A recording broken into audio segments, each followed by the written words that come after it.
So the first piece we're starting off with is this little pansy clock. The actual clock function doesn't work, and conveniently the one that I got last week for the other clock fits. So we're gonna use that one, and I'll just cancel my Amazon return. So that was actually fairly convenient. So I'm just removing this. I was gonna take it out anyways just for painting. It makes everything a lot easier, but they're really easy to replace. You just pop them out and throw a new one in and you're good to go. Now these guys, I was actually going through my paint cabinet and these were in the way back. I haven't used them in years. I mean years. And I was like, you know what? Since we're doing smalls, let's just bust these out. And I really only ever remember using them like on one significant piece. It turned out beautifully, but it's a more finicky kind of paint. And so I was always kind of afraid to do an entire furniture piece with it because you kind of want to know what is happening for something that you're going to do such large amounts of work on. So I don't know, I put them in the cabinet and that's where they've sat. But since I'm doing so many smalls right now, I was like, you know what? Let's bust these out. And I looked at the colors. Those are the only 3 colors that I have, and I still love them so much. Like, I think they're just gorgeous. It's super easy. It's the Farmhouse Finishes. It is milk paint, but it is one that you don't have to add the bond to. Mind you, it is not as like sturdy as the chalk mountain paint that I typically use. So it does have the bond in it. I'm not going to say it doesn't crackle or chip ever, but it's less than if you were just using the regular milk paint. Anyways, it's fun to use, and I was just kind of playing around and messing around with stuff on this, so that was great. I actually got these out for the corbels that were gonna come up next week, and I was like, this will be a great try it out on those because those are raw wood. Anyways, I digress. We'll move on. I mixed up some driftwood. That's what that color is. It's kind of like a dark grayish, and I think it is just awesome. So I'm doing the rooster with this. I wasn't sure how it would go over. This is a ceramic rooster. He's not shiny at all, so that was good. And it went on, you can see it goes on pretty thin. And then I'll just do 2 coats of everything that I do with this stuff, and we'll see how it goes.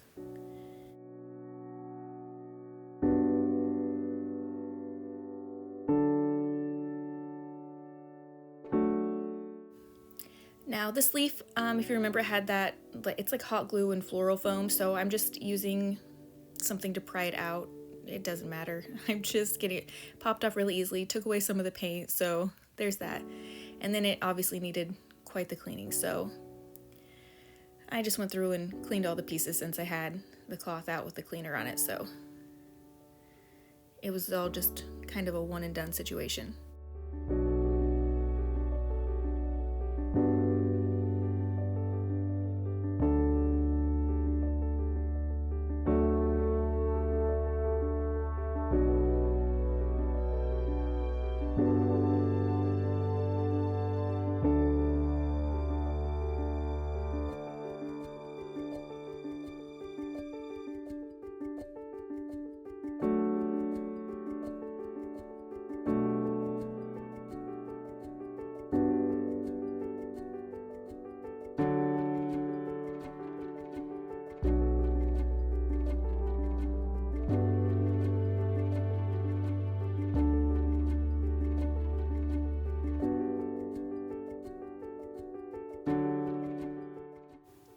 I've been wanting to use this green like on a whole piece for a while now, but it just, whenever I see something, I'm like, oh, do I want it that green? I don't know. I think it's a beautiful green and it's perfect for springtime, but something just kept being like, no, it's better for just highlighting and doing an additional color with it, not just the base color. So I was like, you know what, we're gonna do it to this leaf.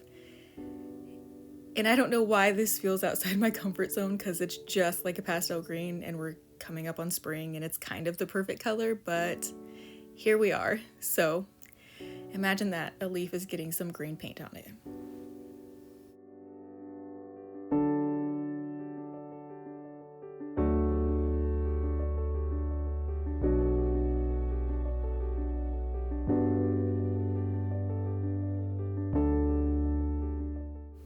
This peach I absolutely love, and I have used this on several pieces, not this year, but in general. It's also a color that I use as like a highlighter too, but I knew I wanted the base of this clock to be the peach color. I had lots of ideas for this clock, and it ended up going pretty simple. So yeah, I don't know. I kind of love it. Anyways, peach for a base. 2 coats, just like we do.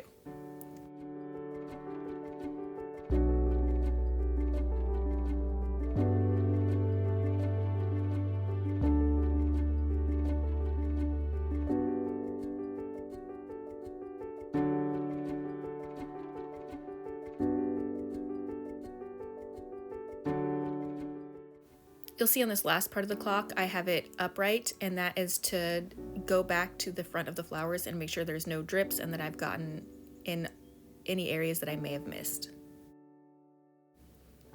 And since I'm just trying this stuff out, I pulled out the slate one, which is kind of just this lovely kind of blue-gray color. I don't know, it is just gorgeous, and it also works for spring. I'm gonna try it out on this thermometer thing because it's pretty shiny and it's like a plastic, and I don't know how well this is going to hold up. Again, this one has the bond already mixed into it, but it's still not like regular furniture paint that I use. So I just wanted to try it out and see what would happen. I mean, if all fails, it's going to have like a chippy look, or I'll just repaint it, which is fine. It's what's kind of nice to do it on these smalls, because that way when I go to do it on a furniture piece later on, I'm less fearful because I'm like, oh, well, at least I've tried it and I've done some things to it. This is actually the one color that I used on, I'll see if I can find a picture of it. It's a really old piece. I don't even know if I have a video on it. I might have a video on it, but it was gorgeous, and I was really, really sad to see it go, but the woman who bought it from me was quite lovely, so. Anyways, this is also gonna get 2 coats. I will say, you can tell it's a lot thinner and it wants to pick itself back up after you go over it, so you kind of want to get it on there quickly and then leave it alone.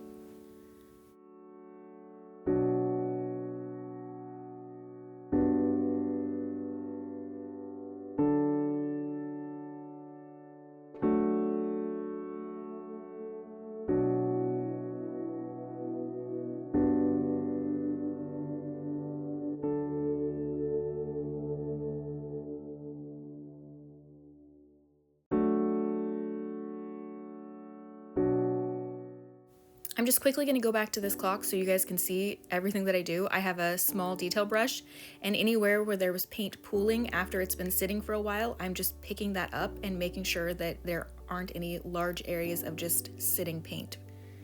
It takes away detail and it could potentially drip and all that stuff. So this is just a step that I take, and I feel like I don't always show stuff like this because it's tedious, but it's really easy to, I mean, you just do it.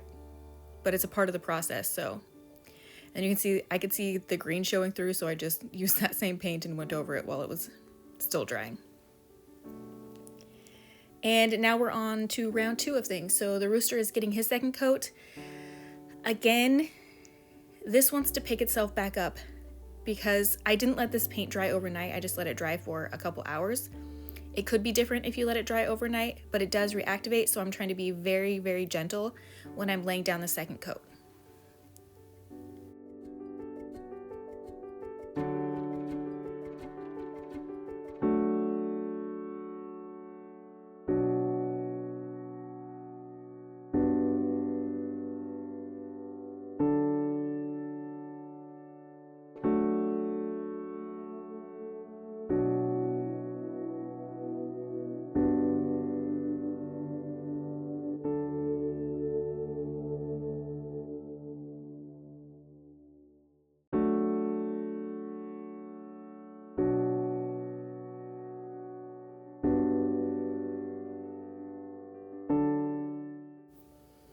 And same thing here. I'm just being very gentle putting on this coat. And this one was a little bit more difficult just because it was a slipperier surface, because it was plastic and not the kind of textured ceramic. So there's that, but it was fine. I got it all on there, and any spots that I noticed were kind of coming up as I was going, I'd leave them alone for a minute, and then instead of brushing more paint on there, I'd kind of dab more paint on in those areas.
And this second coat's easy because it's my regular paint and it doesn't really pull itself back up.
This guy was a little bit weird because it almost seemed like there was bleed through coming through on this with the red paint underneath, which didn't make a lot of sense because there's no wood tannins and the red paint obviously was dry for a long time.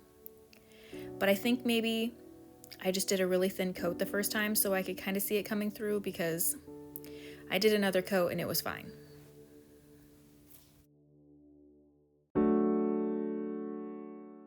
Now, as far as sealing in the milk paint, I did make sure these got to dry overnight. I didn't want to risk brushing on any wax on these things and having anything come up. And I also was specifically using wax because, one, I like doing wax on smalls. It's fast and nothing lands in it. And two, it doesn't reactivate the milk paint. So there's all kinds of wins for wax in this situation. But I'm using white wax here. I just thought it would look lovely. It did. I really liked how this one turned out. And there's that little detail around the edge there that it can get stuck in. So I thought it was a perfect situation. And then of course our rooster had to get white wax as well, because that's just the way I like to go with these little bird guys. I think it's a good look. And I loved the way this turned out. So this isn't the typical gray and it's not the taupe that I've been using, but it is like a deeper grayish color, and I think it is just, it's a beautiful combination. Very similar to the other ones, but still just gorgeous.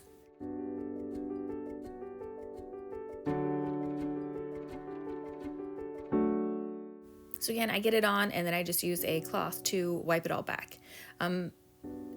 The rooster I wasn't really worried about because, again, it was kind of like a grittier surface. So I put the white wax on and it took a while to do it because there's all that detail in there. And so by the time I was finished waxing the entire thing, I was ready to wipe it back. The little temperature humidity gauge situation, I wiped that one back after I was done with the rooster, just so that that one had a little more time to sit on there and soak in.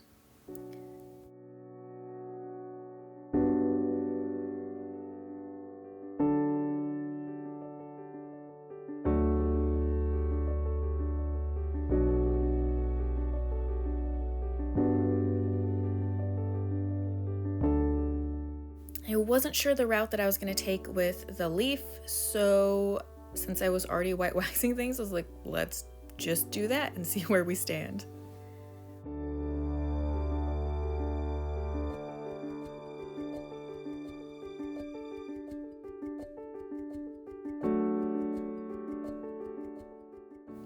I needed to make those numbers pop, so I just used a detail brush and a tiny bit of gray paint and brought the numbers back out. I really loved the way that the gray looked with this. I contemplated putting it in other areas, but I felt like just the numbers was fine.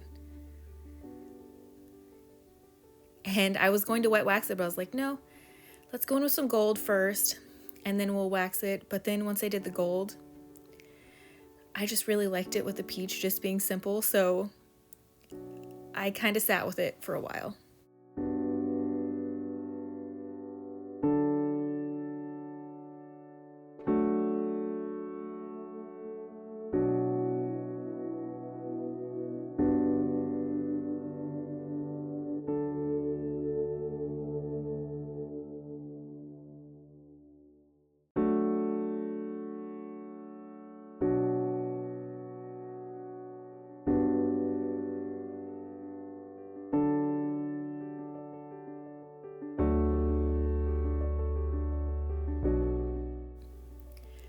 Now here I'm going in with some gilding wax. This one is not like the other one. This one is not water-based. It just comes, it's a little bit stronger out of the tube, but you can, since I already have the wax down, fade it out. I didn't want it to be terribly strong. I wanted it to kind of match the center portion there. So that's the goal I was going for. And then it matched perfectly. And once I got it on there, I was like, oh man, I kind of liked it better without it, which is strange for me because, you know, I like to add this to everything, and it usually just improves my mood.